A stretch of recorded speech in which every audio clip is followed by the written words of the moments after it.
Mills methods of causation.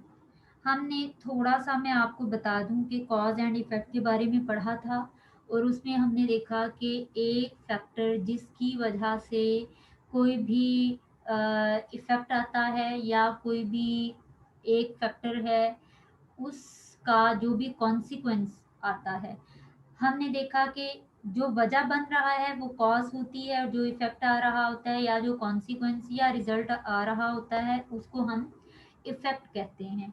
और इन दोनों के दरमियान जो रिलेशनशिप एग्जिस्ट करता है उसको हम कॉजल रीजनिंग का हमने लेबल दिया था। तो आज हम उसी की बेस पे देखेंगे, जैसे हमने डिफरेंट एग्जांपल्स को डिस्कस किया था। एक उनमें से थी कि बैक्टीरिया जब भी ह्यूमन बॉडी में एंटर होता है तो वो इलनेस को कॉज करता है। और ये हम या किसी एक ऑर्गेनाइजेशन के अंदर कोई प्रॉब्लम है, सपोज सेल्स वॉल्यूम डिक्रीज किया है, तो उसके डिक्रीज होने की क्या रीजंस हो सकती हैं।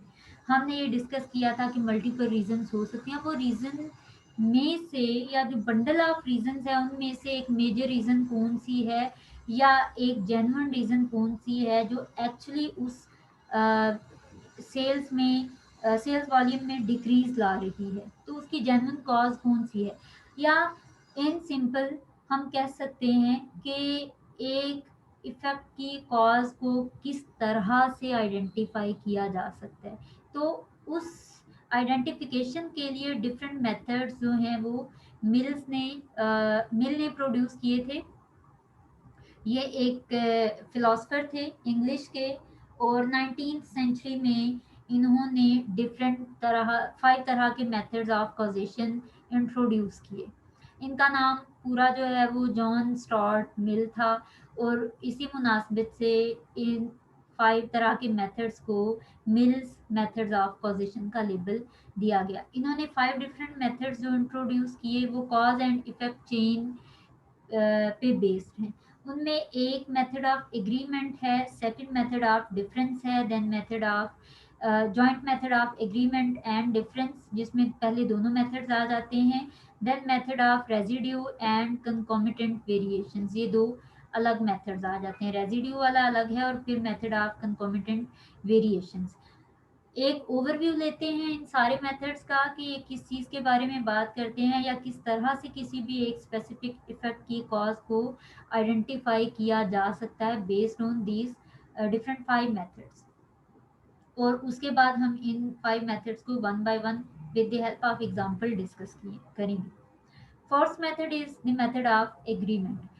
Two or more instances of an event are compared to see what they have in common। और वो जो कॉमन फैक्टर आइडेंटिफाई किया जाएगा उसी को कॉज कह दिया जाएगा उस पर्टिकुलर इफेक्ट के लिए। कि कोई भी दो या दो से ज़्यादा इवेंट्स अकर होते हैं तो हम उन इवेंट्स में देखते हैं कि कॉमन फैक्टर कौन सा था, उस कॉमन फैक्टर को हम कॉज कंसिडर कर देते हैं। हम देखते हैं सपोज कोई डिनर है, कोई बुफे अटेंड किया है 4-5 फ्रेंड्स ने, तो उनमें से कुछ बीमार हो गए आफ्टर अटेंडिंग दैट बुफे, और कुछ उनमें से बीमार नहीं हुए। तो हम देखेंगे कि ऐसी कौन सी बीमार होने वालों में ऐसी कौन सी कॉमन डिश थी कि उन्होंने खाई, और जो बीमार नहीं हुए उन्होंने नहीं खाई है। तो कॉमन डिश को हम कॉज कंसिडर कर लेंगे उस इलनेस के लिए। तो इस मेथड के through when we will be identifying the cause of an effect, तो उसको मेथड ऑफ एग्रीमेंट कहा जाएगा, क्योंकि जो कॉमन कॉज है या कॉमन फैक्टर है हमने उसी को कॉज समझ लिया। फिर मेथड ऑफ डिफरेंस आता है। Two or more instances of an event are compared to see what they all do not have in common. पहला मेथड था जिसमें हमने कॉमन देखा। अब ये भी पॉसिबिलिटी हो सकती है कि दो ऐसी डिशेस हों कि वो बीमार होने वालों में और ना बीमार होने वालों में कॉमन थी, तो उनमें एज सच हमें पता नहीं चलेगा कि इनमें से अगर किसी एक को हम कॉज कहते हैं तो वो कौन सी कॉज है।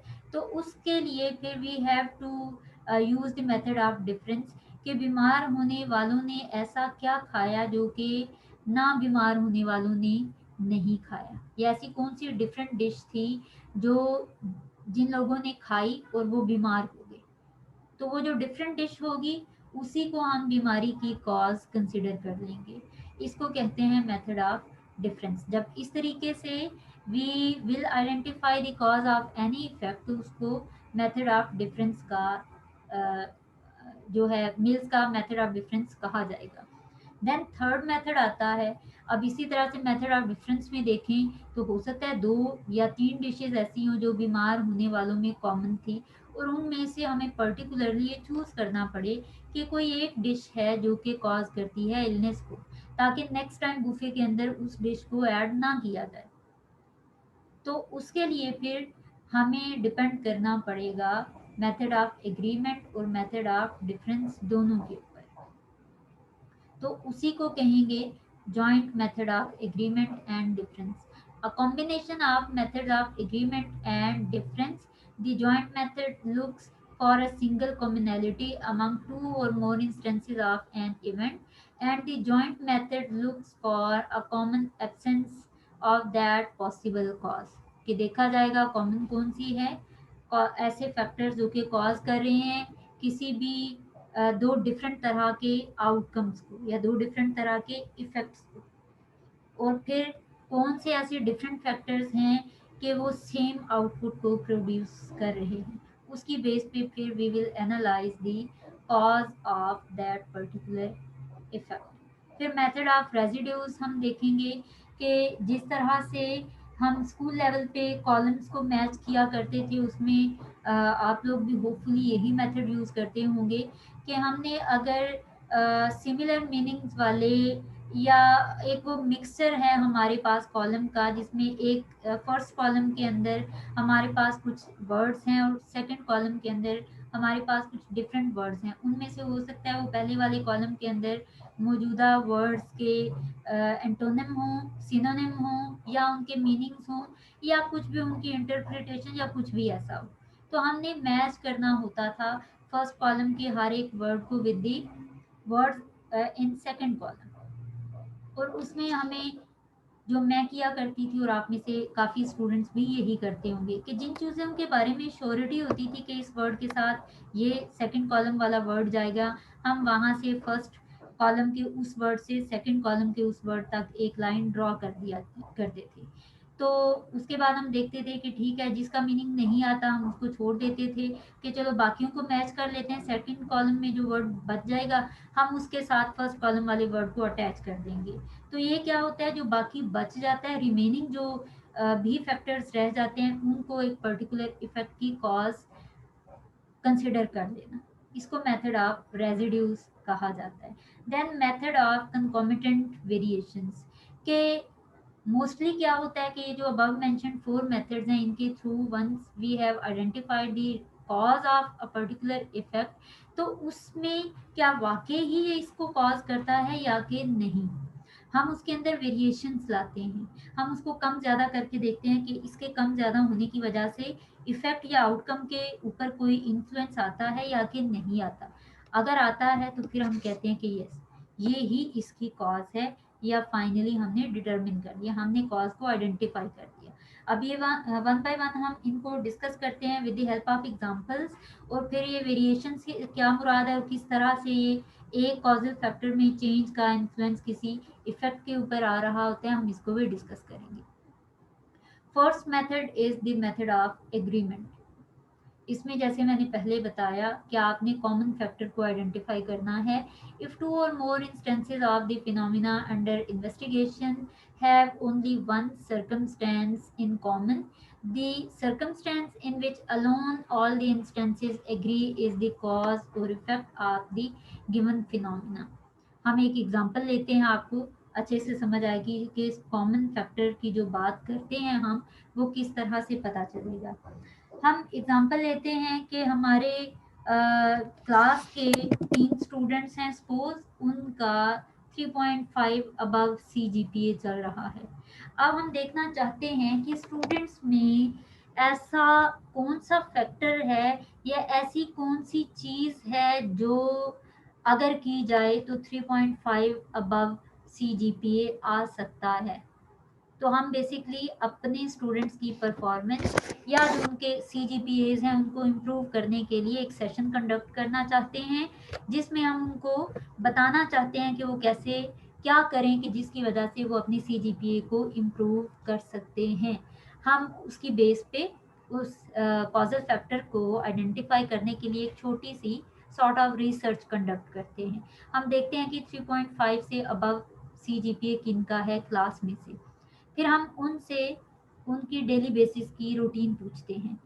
जो भी मिस्टर ABC हैं सपोज, वो बताते हैं कि मैं सुबह उठता हूँ, नाश्ता करता हूँ, उसके बाद क्लासेस मैं रेगुलरली अटेंड करता हूँ और उसके बाद मैं जॉब पे चला जाता हूँ और उसके बाद मैं रात को सोने से पहले 1 घंटा मैं अपनी स्टडीज़ के लिए जो है वो टाइम मैंने एक शेड्यूल बनाया हुआ है कि सोने से 1 घंटा पहले मैंने अपने उस दिन के तमाम लेक्चर्स को थॉरोली स्टडी करना है।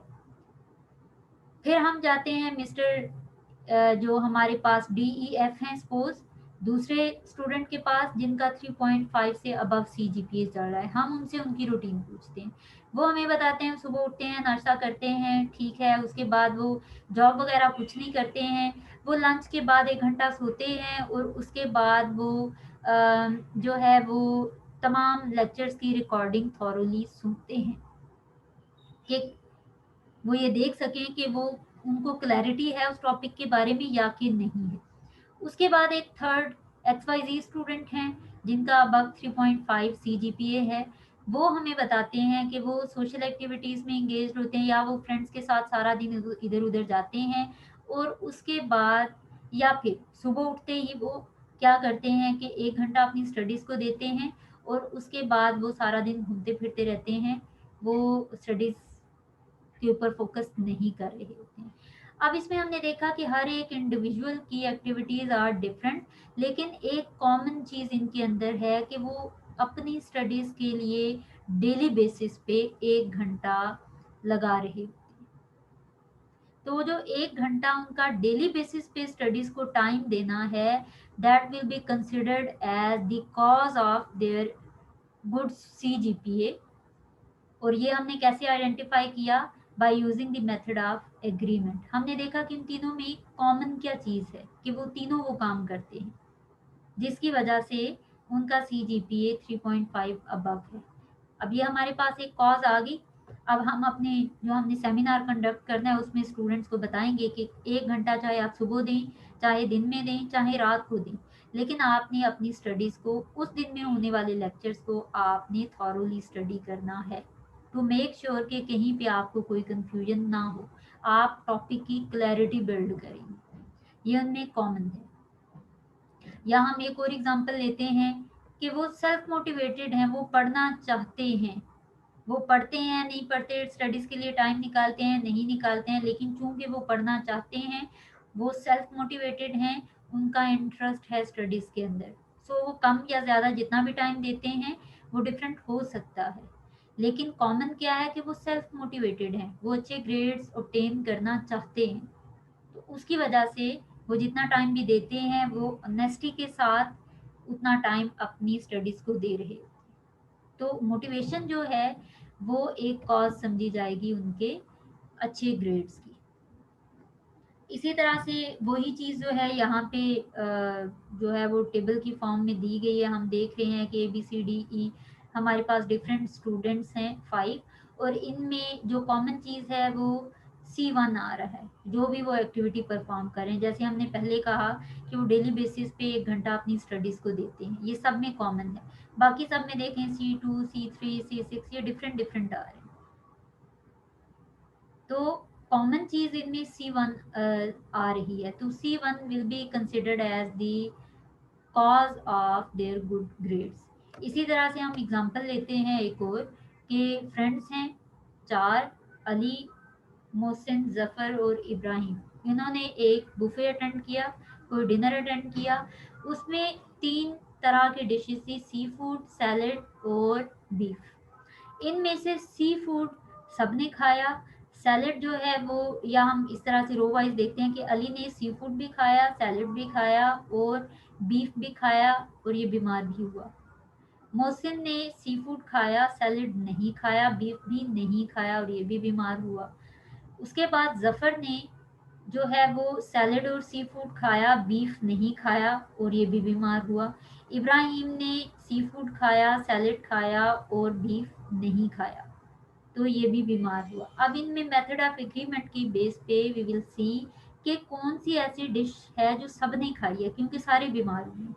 तो यहाँ पे आप देखें, बाकियों ने बीफ जो है वो 3 लोगों ने नहीं खाया, अली ने खाया है। दैट मीन्स बीफ जो है वो रीज़न नहीं हो सकती है, क्योंकि बाकी 3 ने नहीं खाया, वो फिर भी बीमार हुए। इसी तरह से सैलेड मोहसिन ने नहीं खाया, बाकियों ने खाया है, फिर भी वो भी बीमार हुआ है, तो सैलेड भी इसकी रीज़न नहीं हो सकता। सी फूड सब ने खाया है और सारे ही बीमार हुए हैं। तो मेथड ऑफ एग्रीमेंट की बेस पे कॉमन डिश जो है इन फ्रेंड्स में जो इन्होंने खाई है, दैट वाज सी फूड। तो seafood will be considered as the cause of sickness.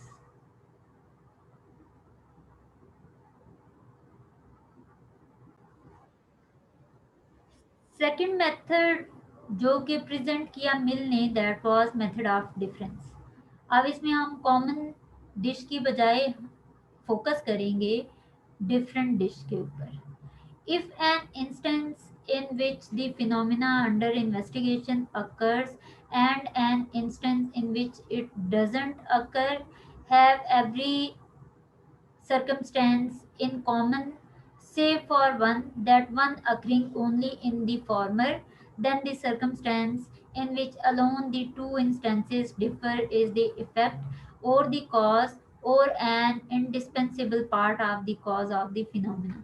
क्या हमने ये देखा कि कुछ ऐसे फैक्टर्स हैं या कुछ ऐसी डिशेस हैं, using the same example of buffet, के जो कि सबने खाई हैं लेकिन वो बीमार नहीं हुई। कुछ ऐसी या एक दो ऐसी डिशेस हैं जो कि बीमार होने वालों ने खाई हैं और बाकियों ने नहीं खाई हैं। दैट मीन्स कि जिन्होंने खाई है वो एक डिश, वो लोग बीमार हुए हैं, वो डिफरेंट डिश थी। दैट मीन्स वही कॉज है। यहाँ पे हम एग्जांपल शेयर करते हैं एक, कि हमारे पास पोज प्रायर फैक्टर्स में हम डिशेस को लिस्ट डाउन कर रहे हैं, ए सी ई एफ एच, एक फ्रेंड ने खाई है और उसका इफेक्ट क्या आया है, नो इलनेस अकर्ड, वो बीमार नहीं हुआ। फिर हम सेकंड फ्रेंड को देखते हैं कि उसने क्या खाया और क्या वो बीमार हुआ या कि नहीं हुआ। ये हमारा जो सिनेरियो है वो ये है कि 4 फ्रेंड्स हैं जिन्होंने के डिनर या बुफे अटेंड किया और उसमें हम देख रहे हैं कि जो लोग बीमार हुए, जो नहीं बीमार हुए, उन्होंने कौन कौन सी डिशेस खाई थी, to get an idea about the cause of the illness. फिर इसी तरह से A D E G H combination वाली डिशेस जिसने खाई वो भी बीमार नहीं हुआ। B D E F H वाली जिसने डिशेस खाई हैं वो भी बीमार नहीं हुआ। लेकिन बी सी ई जी जे जिसने खाई हैं, ये कॉम्बिनेशन वाला जो भी इंडिविजुअल है ये बीमार हो गया। तो अब हमने देखना है कि इसमें डिफरेंट डिश क्या थी या कौन सी पॉसिबल रीज़न हो सकती है, कौन सी कॉज हो सकती है इलनेस की। उसके लिए हम देखेंगे, जैसे हमारे पास ये सारे हमने इंसिडेंट्स को लिस्ट डाउन किया और हम इसमें देखेंगे कि ए डिश इसने मिस्टर जो 1 है और मिस्टर 2 है, इन्होंने ए डिश खाई है, वो बीमार नहीं हुए। दैट मीन्स ए इसकी कॉज नहीं है। और या फिर हम इसी केस को देखते हैं कि इलनेस अकर हुई है, हम यहाँ से देखते हैं तो ज़्यादा ईजियर होगा कि बी क्या इसकी इलनेस की कॉज हो सकती है। तो हम देखेंगे ऊपर कोई ऐसा है जिसने बी डिश खाई और बीमार ना हुआ हो, तो यस थर्ड पर्सन ऐसा इंडिविजुअल है जिसने बी डिश खाई है लेकिन बीमार नहीं हुआ। दैट मीन्स बी इसकी कॉज नहीं है इलनेस की। फिर हम देखते हैं सी डिश, जो कॉम्बिनेशन है डिशेस का जिसने खाई और बीमार हुआ, हमने सिर्फ उस कॉम्बिनेशन वाली डिशेस को देखना है कि बाकियों ने वो खाई या कि नहीं खाई है। इसी तरह सी देखेंगे तो सी हमने देखा मिस्टर 1 जो हैं इन्होंने खाई है लेकिन इलनेस नहीं हुई। दैट मीन्स सी भी इसकी कॉज नहीं है। ई है, ई सबने खाई है, कोई और बीमार नहीं हुआ सिवाय जो मिस्टर 4 हैं इनके। दैट मीन्स ई भी इसकी कॉज नहीं है। जी डिश अगर देखें तो मिस्टर 2 जो हैं इन्होंने जी डिश खाई है। अगर जी डिश कॉज होती बीमारी की, तो फिर मिस्टर टू को भी बीमार होना चाहिए था, लेकिन वो बीमार नहीं हुआ। दैट मीन्स कि ये भी इसकी कॉज नहीं है बीमारी की। अब बाकी बचता है जे डिश क्या किसी और ने खाई? तो यहाँ पे ऐसा नहीं है, जे डिश किसी ने भी नहीं खाई है। That means J dish is the cause of illness. तो नेक्स्ट टाइम जब बुफे होगा तो उसमें जो भी जिन्होंने अरेंजमेंट की हुई है वो जे डिश को एक्सक्लूड कर देंगे, ताकि वो जो नेगेटिव इफेक्ट इलनेस वाला आ रहा है वो ना आए। क्योंकि उनके जो भी कस्टमर्स आएंगे ऑब्वियसली उनकी ब्रांड के बारे में, उनकी जो डिशेस हैं उनके बारे में वो negative word of mouth create कर सकते हैं। तो ऐसे आउटकम को अवॉइड करने के लिए, ताकि कोई बीमार ना हो, जे डिश को नेक्स्ट टाइम बुफे में नहीं रखा जाएगा। और ये डिफरेंट डिश है जो बाकियों ने नहीं खाई। तो by using the method of difference we have identified the cause of illness.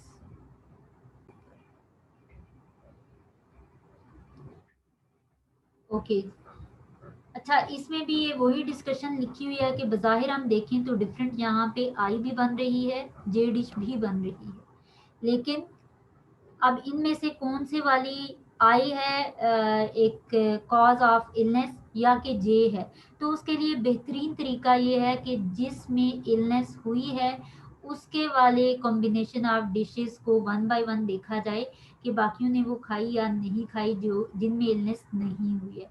तो it will be easier to identify the cause of illness। इसी तरह से थर्ड मेथड है joint method of agreement and difference. ये इसके label से ही पता चल रहा है कि एग्रीमेंट और डिफरेंस दोनों मेथड्स को कंबाइन करके कॉज को आइडेंटिफाई किया जा रहा है। अब अगर हम एग्रीमेंट में देखते हैं, सपोज मेथड ऑफ एग्रीमेंट के तहत हमने एग्जांपल में तो देखा कि जो सी फूड है that is the only dish जिसमें जो कि कॉमन थी सब में। लेकिन ऐसे इंसिडेंट्स भी हो सकते हैं, ऐसे सिनेरियोज भी हो सकते हैं कि जिनमें मोर देन टू डिशेस या मोर देन वन डिशेस जो हैं वो कॉमन निकल आए। तो फिर मुश्किल हो जाएगा टू आइडेंटिफाई कि उन दो डिशेस में से जो दो कॉमन आई हैं उनमें से कौन सी एक डिश इलनेस को कॉज कर रही है। इसी तरह से अगर हम डिफरेंस की बेस पे बात करें तो हो सकता है कि जैसे हमने जे को आइडेंटिफाई किया, इसी तरह से आई भी उसके अंदर डिफरेंट डिश हो। तो वो भी जिसने आई डिश खाई है वो भी हो सकता है इलनेस का शिकार हुआ हो। इस एग्जाम्पल के अंदर यहाँ पे हम नो इलनेस कॉज की बजाय सेकंड केस में इलनेस अकर्ड लिख देते हैं। अब कंफ्यूजन है कि आई इसके अंदर कॉज है या कि जे इसके अंदर कॉज है। इन दोनों में से किसी एक को ही हमने कॉज कंसिडर करना है। उसके लिए we have to go for joint method of agreement and difference. तो ये हम देखते हैं एक एग्जाम्पल के थ्रू। प्रॉयर फैक्टर हमारे पास हैं और उनके इफ़ेक्ट्स आ रहे हैं। हम अज्यूम करते हैं कि 6 फ्रेंड्स जो हैं उन्होंने बुफे अटेंड किया। अब उनमें से 3 में इलनेस अकर हुई और 3 में इलनेस अकर नहीं हुई है। तो हम देखेंगे उनके प्रायर फैक्टर्स, उनके जो कॉम्बिनेशन ऑफ डिशेस उन्होंने खाए हैं हर एक फ्रेंड ने। जो मिस्टर वन है उन्होंने ACEFH ये वाला कॉम्बिनेशन खाया, इलनेस अकर हुई। दूसरे ने ADEGH ये वाली डिश खाई, इलनेस अकर हुई। थर्ड ने BDEFH ये वाला कॉम्बिनेशन खाया, इलनेस अकर हुई। फोर्थ जो है वो BCEGI, फिफ्थ ने ADEGI और सिक्स ने ADEFI डिफरेंट कॉम्बिनेशन खाया और इन तीनों में इलनेस अकर नहीं हुई है। अब हम क्या करेंगे, मेथड ऑफ एग्रीमेंट की बेस पे we will try to identify the cause of illness. अब इसमें देखें मैंने बोल्ड किया हुआ है ई लेटर को। तो ई लेटर जो ई वाली डिश है ये सबने खाई है, 6 फ्रेंड्स सारे के सारे जो हैं उन्होंने ई डिश खाई है। लेकिन उनमें से 3 को इलनेस अकर हुई है और 3 में इलनेस अकर नहीं हुई है। दैट मीन्स कॉमन या एग्रीमेंट मेथड की बेस पे तो ये कॉज नहीं है इलनेस की, there must be some other cause. कोई और डिश है जो कि इसकी कॉज बन रही है। तो फिर हम डिफरेंट या डिफरेंस वाला जो मेथड है उसके ऊपर फोकस करते हुए देखेंगे कि ऐसी कौन सी डिफरेंट डिश है जो कि इलनेस जिनमें अकर हुई है उन्होंने खाई है, और जिनमें इलनेस अकर नहीं हुई उन्होंने नहीं खाई है। तो हम देखते हैं यहाँ पे सपोज ए इलनेस वालों ने खाई है और ए जिनमें इलनेस नहीं हुई उन्होंने भी खाई है, दैट मीन्स ए इसकी रीज़न नहीं है, इसके कॉज नहीं है। इसी तरह सी देखें तो इलनेस अकर्ड है जिनमें, उन्होंने खाई है, और जिनमें नहीं हुई उन्होंने भी खाई है, दैट मीन्स सी भी इसकी कॉज नहीं है। फिर हम एफ को देखेंगे, एफ जो है वो ये लास्ट वन ने खाई है, इलनेस अकर नहीं हुई, लेकिन फर्स्ट वन में इलनेस अकर हुई है। ई सब ने खाई हुई है, तो उनमें से आधे बीमार हुए आधे बीमार नहीं हुए। तो इसी तरह से डी है, डी भी इलनेस और नो इलनेस दोनों तरह के आउटकम्स आ रहे हैं, डिफरेंट या वैरायटी ऑफ इफेक्ट्स आ रहे हैं इस डिश की वजह से। बी डिश भी इसी तरह से है, कुछ में इलनेस हुई है, इन्होंने भी खाई इन्होंने भी खाई, लेकिन एक में इलनेस अकर हुई है एक में इलनेस अकर नहीं हुई है। इसी तरह से जी डिश को आप देखें, इलनेस अकर हुई और नहीं भी हुई है, तो दो डिफरेंट तरह के आउटकम्स आ रहे हैं, दैट मीन्स ये भी रीज़न नहीं है। तो फिर हम फर्दर देखेंगे। अब डिफरेंट डिशेस क्या हैं इनमें, जिनमें इलनेस अकर हुई उन तीनों ने एच वाली डिश खाई है, और जिनमें इलनेस अकर नहीं हुई उन्होंने एच वाली डिश नहीं खाई। तो वी आर श्योर नाउ कि H dish is the only dish जिसने इलनेस को कॉज किया है। So based on joint method of agreement and difference हमने आइडेंटिफाई कर लिया। अगर हम सिर्फ यहाँ पे इस केस में मेथड ऑफ एग्रीमेंट को यूज़ करते हैं तो उसमें फिर तो सबको बीमार होना चाहिए, ई यहाँ पे है, लेकिन यहाँ पे आउटकम्स डिफरेंट आ रहे हैं, तो इसलिए E can never be the cause of this particular effect. इसलिए we need to focus on difference. वो एच वाली कॉज है, इसलिए हम इसको कॉज कहते हैं। नेक्स्ट है मेथड ऑफ रेजिड्यू, जो मैंने कॉलम वाली बात की थी। हम देखते हैं कॉलम 1 में हम जो फैक्टर्स हैं उनको लिस्ट डाउन करते हैं जो पॉसिबल कॉजेज हो सकती हैं, और उसके सामने हमने इवेंट्स को लिस्ट डाउन किया। फिर हम जिनके बारे में श्योरिटी होती है कि इसकी वजह से ये होता है उसके साथ मैच कर देते हैं। सपोज कॉलम 1 है हमारे पास जो हम स्कूल लाइफ में करते थे, मदर है, नेक्स्ट कॉलम में फादर के साथ हमने वो लाइन ड्रॉ कर दी। सन है, सेकंड कॉलम में हमने देखा हीट लिखी हुई है, हमने उसके साथ अटैच कर दिया। विंटर है सेकंड कॉलम में, उसके साथ हमने जो हमें सूटेबल लगा वो कोल्ड है उसके साथ अटैच कर दिया। हमें स्कूल लेवल पे सिबलिंग का नहीं पता था किसको कहते हैं, और उसके सामने फिर हमारे पास जो एक ऑप्शन बचता था ब्रदर एंड सिस्टर, सिबलिंग का हमें नहीं पता, हम उसको छोड़ के बाकी सारे फैक्टर्स को जो है उनके इफेक्ट या सेकंड कॉलम वाला जो वर्ड है उसके साथ अटैच कर देते थे। जो बाकी रिमेनिंग होता था हमारे पास सिबलिंग, उसके लिए कोई भी एक सेल जो बचता है हमें पता है नहीं पता सेकंड कॉलम में वो ठीक है या गलत, हम उसके साथ लाइन ड्रॉ कर देते थे। वही चीज़ हम यहाँ पे भी कर रहे होंगे कि सारे पॉसिबल फैक्टर्स को लिस्ट डाउन करके हम उनमें से जिनके बारे में श्योर हैं कि इनका इफेक्ट ये आएगा उसके साथ अटैच कर देंगे, और बाकी जो बचेंगे हम कहेंगे ये इसको कॉज कर रहा है। जैसे A B C occur together with X Y G, A B C जब भी इकट्ठा होता है एक्स वाई जी उसका आउटकम आ रहा होता है, उसका इफेक्ट आ रहा होता है। हम जानते हैं कि बी जो है जब जब बी जहाँ पे भी आएगा उसका आउटकम वाई आएगा, सी जब जब होगा तब तब जी उसका इफेक्ट आएगा। बचा क्या, ए और एक्स। हम कह देंगे so A is the cause of X factor. तो ये बाकी बच जाते हैं जिनके बारे में वी आर नॉट श्योर, तो हम उस फैक्टर को उस इफेक्ट के साथ रिलेट कर देते हैं और कह देते हैं कि यही इसकी कॉज है। फिर मेथड ऑफ कंकॉमिटेंट वेरिएशंस है। अबव मेंशन्ड मेथड से हमने रीजन को आइडेंटिफाई किया, कॉज को आइडेंटिफाई किया, और उसमें कंटिन्यूस बेसिस पे हमने फ्लक्चुएशंस लाई, हमने उसके अंदर जो है वो चेंजेस लेके आए हम, और हमने देखा कि क्या उसका असर इफेक्ट के ऊपर आता है या कि नहीं आता। तो फिर हम कहेंगे जो कोरिलेशन है बेसिकली हम वो बिल्ड करने की कोशिश कर रहे होते हैं बिटवीन कॉज एंड इफेक्ट। कैसे होगा, एग्जांपल है ब्लड प्रेशर जैसे जैसे बढ़ेगा उतना ज़्यादा हार्ट अटैक के चांसेस बढ़ेंगे। जितना ब्लड प्रेशर का लेवल नॉर्मल की तरफ आएगा उतना हार्ट अटैक के चांसेस कम होते जाएंगे। डायरेक्ट रिलेशनशिप यहाँ पे मौजूद है। ब्लड प्रेशर में चेंज लाने से अगर हार्ट अटैक के चांसेस में चेंज ना आए तो फिर ये इसकी कॉज नहीं होगा। फिर इसका मतलब ये कि जो हमने ब्लड प्रेशर को as a cause of heart attack identify किया है वो हमने गलत आइडेंटिफाई की है। फिर हमें कोई भी मेथड, वो एग्रीमेंट हो या डिफरेंस हो या रेजिड्यू हो या जॉइंट मेथड हो, उसके थ्रू अगेन हमें एक फैक्टर को आइडेंटिफाई करना पड़ेगा और उसमें वेरिएशंस का इम्पैक्ट इफेक्ट के ऊपर देखना पड़ेगा। कुछ और एग्जांपल्स मैं इसकी क्लैरिटी के लिए आपके साथ शेयर करती हूँ। Interest leads to engagement. अब हमारी हॉबीज जो होती हैं उनमें बेसिकली हमारा इंटरेस्ट होता है, और जो भी आपका फेवरेट टास्क होता है आपने एक्सपीरियंस किया होगा कभी ना कभी कि when you are doing your interested task, तो उसमें आपको सराउंडिंग के बारे में कोई अवेयरनेस नहीं होती है। You are fully engaged into your activity. आपको भूख प्यास तक का एहसास नहीं रहता, आपको कुछ खबर नहीं होती है। वो बेसिकली क्या होता है, उनका इंटरेस्ट, जिसकी वजह से इंगेजमेंट बढ़ रही है। अब इंटरेस्ट इंगेजमेंट को कॉज करता है या कि नहीं, इसको चेक करने के लिए हम देखेंगे कि अगर किसी टास्क में एक इंडिविजुअल का इंटरेस्ट कम है तो क्या उसकी इंगेजमेंट कम होगी या कि नहीं। और अगर ऐसा होता है दैट मीन्स ये कंकोमिटेंट वेरिएशंस का मेथड है जिसके थ्रू हम कहते हैं कि यस, इंटरेस्ट कम होने से इंगेजमेंट भी कम हो जाती है और इंटरेस्ट ज़्यादा होने से ज़्यादा इंगेजमेंट हो जाती है। That means interest is the particular cause of engagement. इसी तरह से डिज़ायर लीड्स टू अचीवमेंट।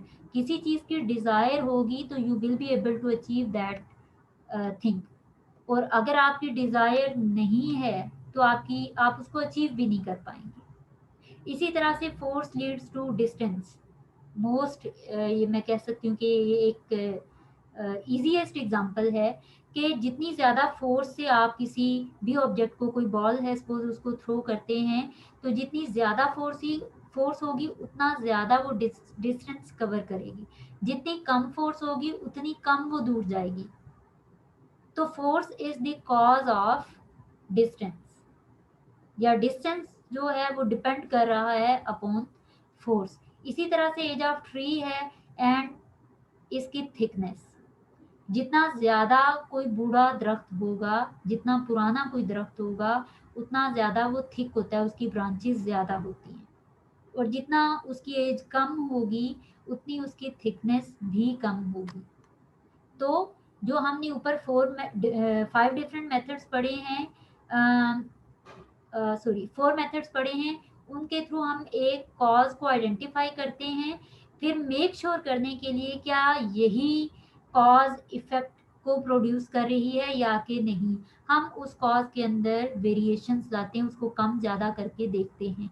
जैसे अक्सर आप देखते हैं कि मोटिवेशन से एम्प्लॉय की जो परफॉर्मेंस है वो इंक्रीज करती है। जितना ज़्यादा वो मोटिवेटेड होगा उतना ज़्यादा वो अपनी इंक्रीज परफॉर्मेंस देगा।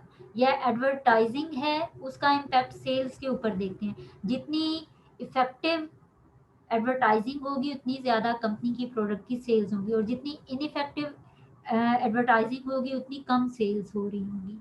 तो हम कह सकते हैं कि advertising is the cause of sales. So that's all about the Mills methods of causation.